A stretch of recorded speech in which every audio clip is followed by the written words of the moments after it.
Bienvenidos, soy Agente Luna 00P2 y hoy nos embarcaremos en una expedición singular, no a través de selvas remotas o vastos océanos, sino a través del tiempo mismo hacia una era a menudo envuelta en sombras y malentendidos, la Edad Media.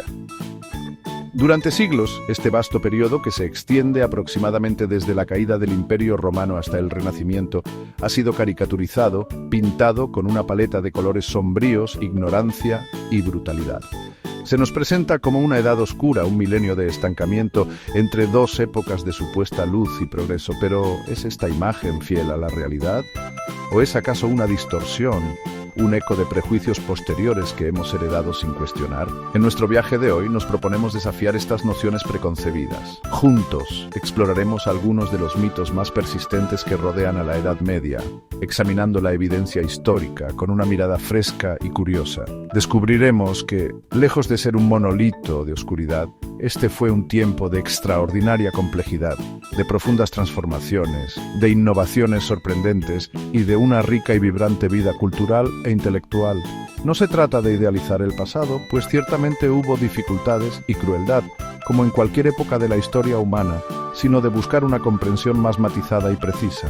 Prepárense, entonces, para desmontar viejas creencias y reconstruir una imagen más auténtica de este fascinante capítulo de la historia humana. Acompáñenme mientras encendemos una luz sobre los rincones menos conocidos de la Edad Media, revelando un mundo que, les aseguro, es mucho más intrigante y sorprendente de lo que comúnmente se imagina. Es hora de redescubrir no una edad oscura, sino un milenio de matices y maravillas ocultas. Uno de los mitos más arraigados sobre la Edad Media es la supuesta desaparición total de la cultura clásica, como si el conocimiento y el arte de Grecia y Roma se hubieran desvanecido por completo con la caída del Imperio Occidental.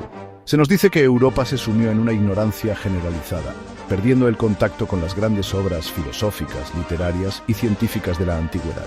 Sin embargo, al observar más de cerca descubrimos que el legado clásico, aunque transformado y a veces fragmentado, nunca se extinguió por completo. Más bien, experimentó periodos de notable resurgimiento y adaptación, demostrando una resiliencia asombrosa. Un ejemplo luminoso de esta continuidad y renacimiento lo encontramos en el llamado Renacimiento carolingio, durante el reinado de Carlomagno a finales del siglo VIII y principios del IX. Este monarca, lejos de presidir una era de oscuridad intelectual, fue un ferviente promotor de la educación y la cultura. Reunió en su corte a eruditos de toda Europa, como Alcuino de York, y promovió la copia y preservación de textos clásicos latinos. Se estandarizó la escritura con la minúscula carolingia, facilitando la lectura y la difusión del conocimiento. Fue un esfuerzo consciente por revivir y cristianizar el saber romano, sentando las bases para futuras empresas intelectuales. Más tarde, en el siglo XII, Europa fue testigo de otro florecimiento cultural e intelectual, a menudo denominado el Renacimiento del siglo XII. Este periodo vio la fundación de las primeras universidades, como las de Bolonia, París y Oxford. Estos nuevos centros de saber se convirtieron en crisoles donde se redescubrieron y estudiaron intensamente las obras de Aristóteles, a menudo a través de traducciones árabes que habían preservado y comentado estos textos. La lógica, la filosofía natural y la metafísica aristotélicas transformaron el pensamiento europeo, estimulando un vigoroso debate intelectual y sentando las bases para la escolástica. Así, en lugar de una simple desaparición, lo que observamos es una compleja interacción con la herencia clásica. Los monasterios actuaron como custodios de manuscritos antiguos, copiándolos y estudiándolos. La cultura clásica no fue un tesoro perdido y luego repentinamente encontrado en el Renacimiento italiano, sino una corriente subterránea que afloró con fuerza en diversos momentos y lugares, nutriendo la vida intelectual medieval de formas profundas y duraderas. La Edad Media, en este sentido, fue tanto heredera como transformadora del mundo antiguo, un puente vital hacia la modernidad. La imagen popular de la Edad Media a menudo evoca una suciedad casi inimaginable, calles repletas de desperdicios, gente que rara vez se bañaba y una indiferencia generalizada hacia la higiene personal y pública. Si bien es cierto que los estándares de saneamiento eran muy diferentes a los nuestros y que las ciudades medievales enfrentaban desafíos considerables, la noción de una falta total de higiene es una exageración que necesita ser matizada. La realidad, como suele suceder, es mucho más compleja y, en algunos aspectos, sorprendentemente limpia. Contrario a la creencia de que el baño era una práctica olvidada tras la caída de las termas romanas, la evidencia sugiere que el aseo personal no fue abandonado. En muchas ciudades medievales, especialmente en las primeras etapas y en regiones con influencia romana o árabe, existían baños públicos. Aunque quizás no con la misma opulencia que sus predecesores romanos, estos establecimientos ofrecían a la población la oportunidad de bañarse. Además, el baño en ríos y lagos durante los meses más cálidos era común, y las casas de los más pudientes a menudo contaban con tinas de madera para baños privados. Las prácticas de higiene personal también eran más comunes de lo que se piensa. Lavarse las manos antes y después de las comidas era una costumbre extendida, reflejada en los manuales de etiqueta de la época. El uso de jabón, aunque quizás no tan refinado como el actual, era conocido. Se fabricaba a partir de grasas animales y cenizas vegetales. También se utilizaban hierbas aromáticas y flores, tanto por sus propiedades limpiadoras como para perfumar el cuerpo y la ropa. La limpieza dental, aunque rudimentaria, se practicaba con ramitas y paños. Es crucial entender que la percepción de la limpieza y la suciedad varía enormemente entre culturas y épocas. Si bien es innegable que las condiciones sanitarias en las ciudades medievales densamente pobladas podían ser precarias, especialmente en los barrios más pobres, y que la comprensión de la transmisión de enfermedades era limitada, esto no equivale a una ausencia total de preocupación por la higiene. La gente medieval valoraba la limpieza dentro de sus posibilidades y conocimientos, lejos de la imagen de mugre universal que a menudo se les atribuye. A menudo se nos presenta la sociedad medieval como estática, un mundo de comunidades aisladas donde la gente nacía, vivía y moría en el mismo pequeño rincón del mundo, con escaso conocimiento de lo que había más allá de su aldea o feudo.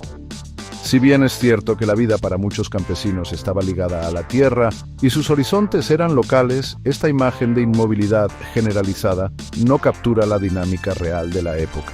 La Edad Media fue, de hecho, un periodo de considerable movimiento, con personas viajando por una multitud de razones religiosas, comerciales, militares o en busca de conocimiento. Los peregrinajes religiosos fueron una de las fuerzas motrices más importantes detrás de los viajes medievales. Miles de personas, desde humildes campesinos hasta reyes y nobles, emprendían arduos y peligrosos viajes a lugares santos como Jerusalén, Roma o Santiago de Compostela en España. Estos peregrinos no solo se movían físicamente, sino que también actuaban como transmisores de noticias, ideas, modas y costumbres entre regiones distantes. Las rutas de peregrinación se convirtieron en arterias vitales que conectaban diferentes partes de Europa, fomentando un sentido de cristiandad compartida y facilitando el intercambio cultural. El comercio fue otro gran motor de movilidad. A pesar de los peligros y las dificultades del transporte, las redes comerciales se extendieron por toda Europa y más allá. Pensemos en las rutas comerciales del Mediterráneo, dominadas por ciudades italianas como Venecia y Génova, que conectaban Europa con el Levante y el norte de África, trayendo especias, sedas y otros bienes exóticos. O consideremos la Liga Hanseática en el norte de Europa, una poderosa alianza de ciudades comerciales que facilitaba el comercio de bienes como la madera, el grano, las pieles y el pescado a través del Báltico y el Mar del Norte. Los mercaderes, con sus caravanas y barcos, eran figuras constantes en los caminos y mares medievales. Además de peregrinos y mercaderes, había estudiantes que viajaban a universidades lejanas en busca de maestros renombrados, caballeros que se trasladaban para participar en torneos o guerras, artesanos que buscaban trabajo en nuevas ciudades e incluso juglares y artistas itinerantes. Si bien la movilidad no era universal ni tan fácil como hoy, la sociedad medieval estaba lejos de ser un conjunto de compartimentos estancos. Estaba tejida por una compleja red de caminos, rutas fluviales y marítimas que permitían un flujo constante, aunque a veces lento, de personas, bienes e ideas, demostrando una vitalidad y una conexión con el mundo exterior mucho mayores de lo que el mito de la sociedad cerrada nos haría creer. La imagen popular de la relación entre señores y campesinos en la Edad Media está a menudo dominada por la idea de una violencia señorial desenfrenada y arbitraria. Se nos pinta un cuadro de señores feudales todopoderosos que ejercían un control absoluto sobre sus siervos, imponiendo su voluntad a través de la fuerza bruta, sin que los campesinos tuvieran recurso alguno. Si bien es innegable que existieron episodios de abuso de poder y que la vida campesina podía ser dura y sujeta a las demandas señoriales, la noción de una violencia generalizada y sin contrapesos simplifica en exceso una realidad social y legal mucho más compleja. Contrariamente a esta visión, la sociedad medieval estaba profundamente judicializada y legalista. Existían múltiples sistemas de leyes y tribunales que regulaban las relaciones sociales, incluyendo las que se daban dentro del señorío. Los campesinos, incluso los siervos, no estaban completamente desprovistos de derechos o de vías para buscar justicia, por limitadas que éstas pudieran ser en comparación con los estándares modernos. Las cortes señoriales, o manoriales, no solo servían para que el señor impusiera su autoridad, sino también para resolver disputas entre los propios habitantes del señorío, basándose en las costumbres locales y el derecho consuetudinario. Estas costumbres locales, transmitidas oralmente durante generaciones y a veces codificadas por escrito, definían las obligaciones y los derechos tanto del señor como de los campesinos. Establecían las rentas y servicios que los campesinos debían al señor, pero también podían ofrecer ciertas protecciones contra demandas excesivas o arbitrarias. Si un señor intentaba imponer cargas que iban más allá de lo establecido por la costumbre, los campesinos, en ocasiones, podían apelar a estas tradiciones o incluso, en algunos contextos y periodos, a autoridades superiores, como tribunales reales o eclesiásticos, aunque esto fuera ciertamente un desafío. Es importante no caer en el anacronismo de juzgar el sistema legal medieval con los criterios actuales de igualdad ante la ley. Era una sociedad jerárquica, y el poder estaba desigualmente distribuido. Sin embargo, esto no significa que fuera un caos legal o un reino de terror constante. La relación feudal se basaba, al menos en teoría, en un sistema de obligaciones recíprocas. La violencia existía, sin duda, pero la imagen de una tiranía señorial puramente arbitraria y sin ningún tipo de marco legal o consuetudinario que la modulara no se sostiene ante un examen más detenido de las fuentes históricas, que revelan una sociedad con una marcada preocupación por el derecho y la justicia, aunque imperfecta. Cuando pensamos en los castillos medievales, una de las primeras imágenes que suele venir a la mente es la de la mazmorra, un lugar oscuro, húmedo, subterráneo, lleno de cadenas, instrumentos de tortura y prisioneros olvidados. Esta visión, alimentada por la literatura gótica, el cine y los videojuegos, se ha convertido en un elemento casi inseparable de la iconografía del castillo. Sin embargo, la realidad histórica de las mazmorras medievales es, en muchos casos, bastante diferente y mucho más prosaica de lo que sugiere la leyenda. Lo que a menudo se identifica como la mazmorra en las reconstrucciones populares o en las visitas turísticas a castillos, esos espacios subterráneos o en la base de las torres, tenía, en la mayoría de los casos, una función primordialmente práctica y vital para la supervivencia del castillo: el almacenamiento. Estas áreas frescas y protegidas eran ideales para conservar grano, vino, aceite, carne salada y otros alimentos y suministros esenciales. En una época en la que los asedios podían durar meses, tener grandes reservas de provisiones bien resguardadas era una cuestión de vida o muerte para los habitantes del castillo. Si bien es cierto que los castillos servían como centros de poder y, por lo tanto, también como lugares donde se podía ejercer la coerción y el encarcelamiento, la idea de celdas subterráneas específicamente diseñadas para el tormento y el confinamiento prolongado no era la norma. Cuando se necesitaba encerrar a alguien, especialmente a prisioneros de cierta importancia o aquellos que requerían alta seguridad, a menudo se preferían las habitaciones en las torres del homenaje o en otras estructuras fortificadas sobre el nivel del suelo. Estas eran más seguras, más fáciles de vigilar y menos susceptibles a fugas o rescates. Por supuesto, las condiciones de encarcelamiento en la Edad Media podían ser extremadamente duras según nuestros estándares, y no se puede negar que hubo prisiones y que se practicaba la tortura en ciertos contextos judiciales. No obstante, la imagen romántica y terrorífica de la mazmorra como un espacio dedicado exclusivamente al sufrimiento en las profundidades de cada castillo es una simplificación y, en muchos casos, una invención posterior. Los sótanos de los castillos eran, ante todo, bodegas y almacenes, vitales para la intendencia y la defensa, mucho más que escenarios de horrores góticos. Uno de los mitos más persistentes y sorprendentemente extendidos sobre la Edad Media es la creencia de que la gente de aquella época, e incluso los eruditos, pensaban que la Tierra era plana. Se nos cuenta a menudo que Cristóbal Colón tuvo que luchar contra la ignorancia de sus contemporáneos, quienes temían que sus barcos cayeran por el borde del mundo.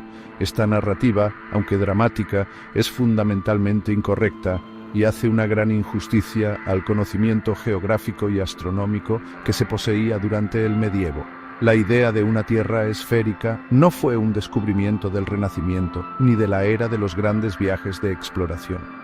Ya en la antigua Grecia, filósofos y matemáticos como Pitágoras y Aristóteles habían argumentado a favor de la esfericidad de la Tierra, basándose en observaciones como la forma de la sombra terrestre durante los eclipses lunares y la manera en que los barcos desaparecen en el horizonte. Más tarde, Eratóstenes incluso realizó una estimación notablemente precisa de la circunferencia terrestre.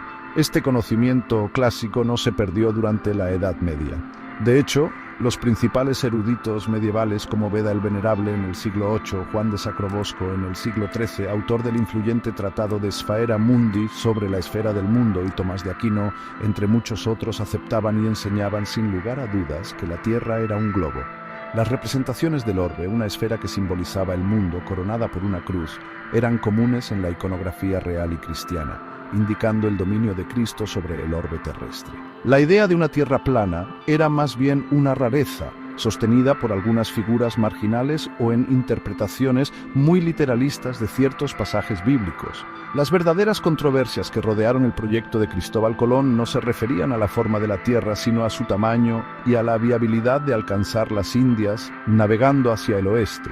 Los expertos consultados por los reyes católicos y por otros monarcas europeos dudaban de los cálculos de Colón sobre la circunferencia terrestre, que de hecho eran erróneamente pequeños, y por consiguiente sobre la distancia a Asia.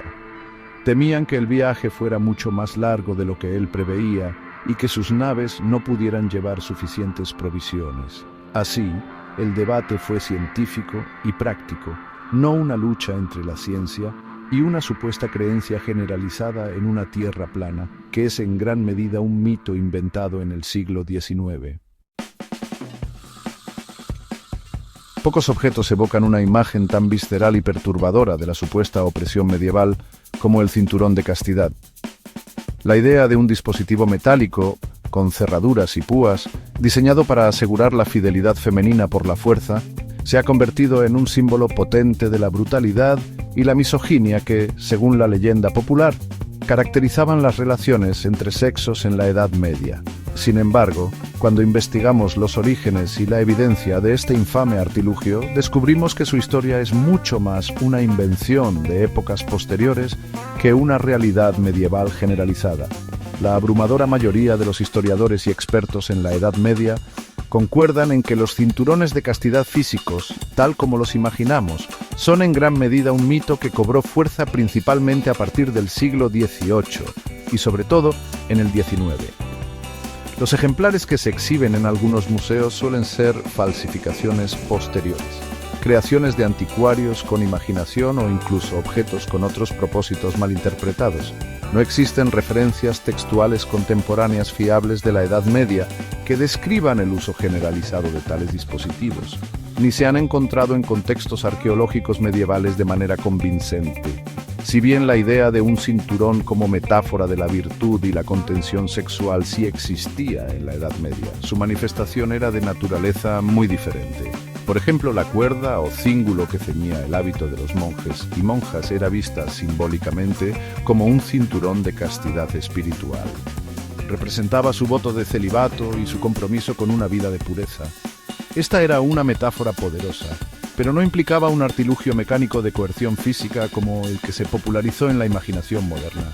La fascinación por el cinturón de castidad parece surgir más de las ansiedades y fantasías de épocas posteriores, particularmente del Renacimiento y la Ilustración, que proyectaron sobre la Edad Media sus propias concepciones sobre la sexualidad, el control y la barbarie de tiempos pasados. Fue un periodo en el que se fabricaron historias y objetos para encajar en una narrativa de progreso, desde una supuesta edad oscura. Por lo tanto, el temido cinturón de castidad es más un artefacto de la imaginación y la propaganda que una herramienta común de la vida conyugal o del control femenino en la sociedad medieval. Otro de los mitos más oscuros y persistentes sobre la Edad Media, y en particular sobre el sistema feudal, es el llamado droit du seigneur o ius primae noctis. Esta supuesta costumbre otorgaba al señor feudal el derecho a pasar la primera noche de bodas con la novia de cualquiera de sus vasallos o siervos.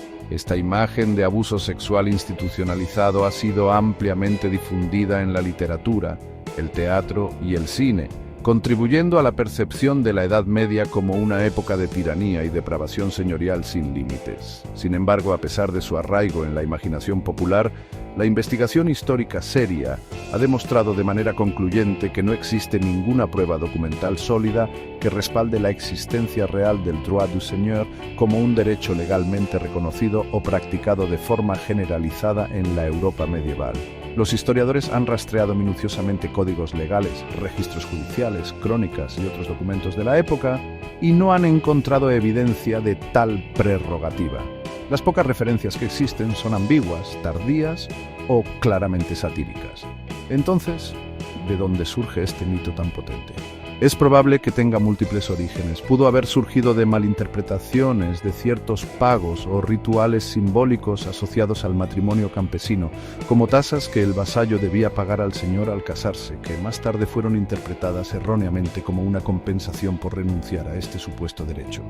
También es posible que el mito fuera alimentado por la propaganda antiaristocrática durante la Ilustración y la Revolución Francesa, épocas en las que se buscaba desacreditar al antiguo régimen y sus abusos, reales o imaginados. La idea del droit du seigneur servía como una metáfora perfecta de la opresión feudal, encapsulando la vulnerabilidad del campesinado frente al poder arbitrario de la nobleza. Aunque sin duda existieron abusos de poder y violencia sexual por parte de algunos señores como en cualquier sociedad con grandes desequilibrios de poder, no hay base para afirmar que esto estuviera institucionalizado como un derecho.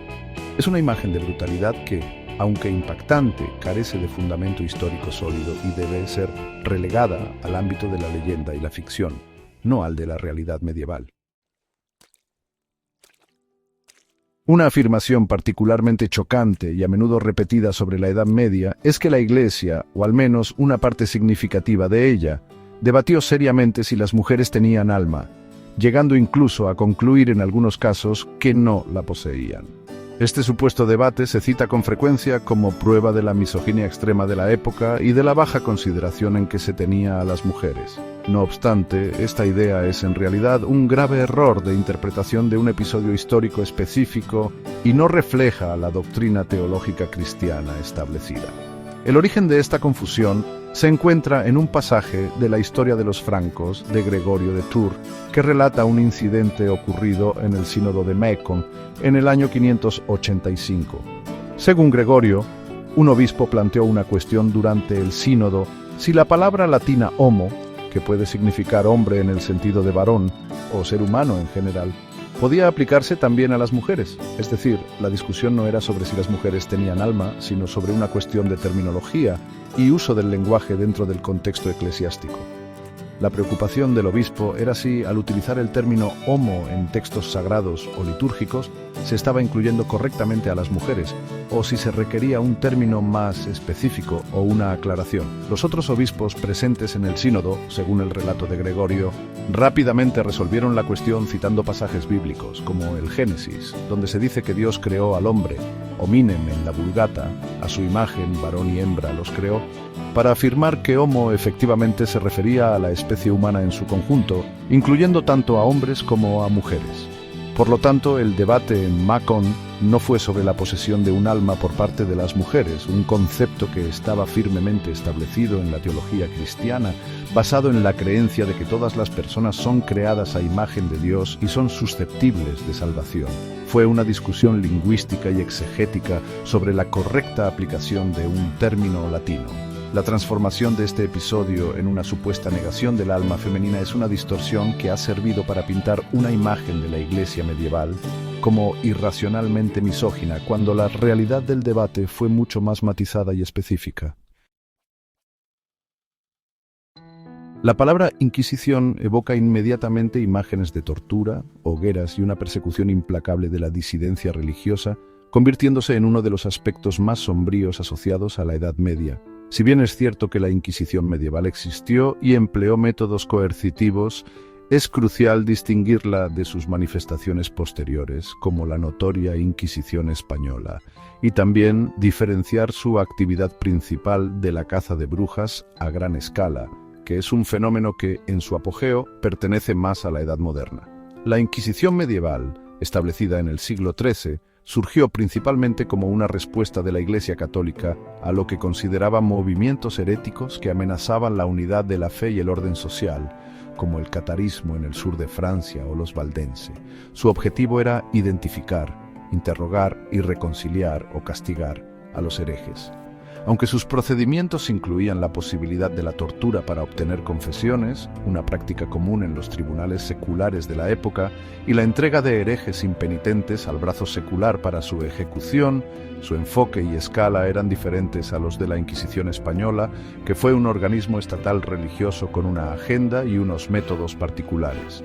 En cuanto a la quema de brujas, si bien hubo algunos juicios y ejecuciones por brujería durante la Edad Media, la gran caza de brujas, ese frenesí colectivo que llevó a la muerte a decenas de miles de personas, en su mayoría mujeres, no se generalizó hasta finales del siglo XV y alcanzó su punto culminante en los siglos XVI y XVII, es decir, ya bien entrada la Edad Moderna. Fue un fenómeno complejo, influido por cambios sociales, religiosos, como la Reforma y la Contrarreforma, económicos y la difusión de tratados demonológicos a través de la imprenta. Es importante no caer en anacronismos ni simplificaciones. La Inquisición medieval no era una institución monolítica ni uniforme en toda Europa, y sus prácticas variaban. Su principal preocupación no era la brujería per se, sino la herejía doctrinal. Aunque ciertamente hubo casos en los que se investigaron prácticas mágicas consideradas heréticas, la obsesión sistemática con la figura de la bruja como conspiradora satánica que alimentó las grandes cazas es más característica de un periodo posterior. Por lo tanto, atribuir la imagen de masivas quemas de brujas como un rasgo definitorio de toda la Edad Media es una imprecisión histórica que oscurece las particularidades de cada época. Y así, nuestro viaje a través de los mitos de la Edad Media llega a su fin. Hemos transitado por senderos oscurecidos por el tiempo y la leyenda, y hemos intentado arrojar una luz más clara sobre un periodo que, lejos de ser una simple pausa en la historia, fue un milenio de extraordinaria efervescencia. Hemos visto que la cultura clásica no desapareció, sino que fue cuidadosamente preservada y revitalizada, que la higiene, aunque diferente, no era desconocida, y que la sociedad, lejos de ser inmóvil, vibraba con el movimiento de peregrinos y mercaderes. Hemos desafiado las imágenes de una violencia señorial sin control, de mazmorras omnipresentes, y hemos reafirmado que el conocimiento de una tierra esférica era común entre los eruditos. Los infames cinturones de castidad y el supuesto derecho de pernada se han revelado más como fantasmas de épocas posteriores que como realidades medievales. Incluso debates teológicos complejos, como el de Macon, han sido rescatados de la caricatura, y hemos aprendido a distinguir entre las diferentes inquisiciones y el apogeo de la caza de brujas, situando cada fenómeno en su contexto correcto. La Edad Media, como cualquier ecosistema natural vasto y diverso, no puede reducirse a una sola tonalidad. Fue un mundo de luces y sombras, de fe profunda y de pensamiento innovador, de arte sublime y de conflictos brutales. Un tiempo que sentó las bases para mucho de lo que vendría después. Espero que esta exploración nos haya recordado la importancia de acercarnos a la historia con una mente abierta, dispuestos a cuestionar las narrativas simplistas y a maravillarnos ante la complejidad del pasado humano. porque solo comprendiendo verdaderamente de dónde venimos podremos apreciar plenamente el largo y fascinante viaje de nuestra especie.